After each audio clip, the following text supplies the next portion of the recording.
waaw kay asalaamaaleykum yéen ñuy topp seen émission góor day wëndeelu ñoo ngi fii ci Touba Sam daara ji nag mooy daara Zen Complexe Islami Al Makhtar alaaji nga ne Mesere Makhtar liggéey ko ànd ko taalibe ak soppe yi di ci jàngale alxuraan ak mbindum sëriñ bi mën xoo maa ko wax daara jaa ngi jël daara ji Cheikh dimanche le 20 juillet 2025 lañ ko fas yéene inauguré incha allah fii ci Touba Sam waaye nag kii ma toogal Cheikh Ouna Diop mooy sëñ Moustapha Mesere di taawub alaaji nga ne Mesere Makhtar moom la ñu boole na ma xumma bu ngeen demee mu ubbi leen daara ñu def physique sëñ Fallou Mbaye bëgg nañ sëñ Fallou Mbaye jàng ko xasaay moo lañ ko fekk maam Cheikh Samb so daara maam Serigne Fall yàlla la wax ci daara ji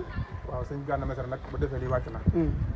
ndax moom ku nekk xam na ko ci réewal sëñ Touba bi ñu bàyyi dëgg la kon bu defee lii nag wàcc na dëgg la naxul sëñ Touba dëgg la sëñ Touba bëgg na ci moom ndax li daara ci toll nii mu tabax si sëñ bi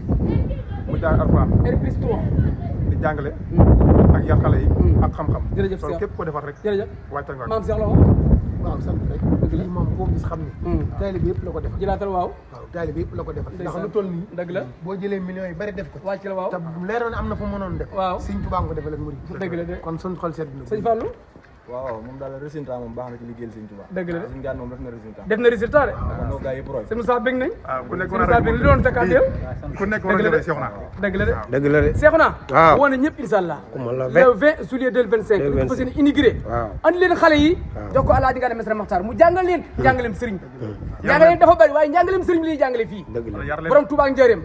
góor gi demoon gaw maa yomba njàngaleem sëriñ bi alxuraan xasaayid ak lépp lu ma doon rek téere sëñ bi lay jàngale fii téere sëñ pour mu leer mën xoo maa ko mi ngi nii Zen Institut Islami Al Makhtar sëñ Moustapha loolu kàddu gi tëj ko ñaan sant rek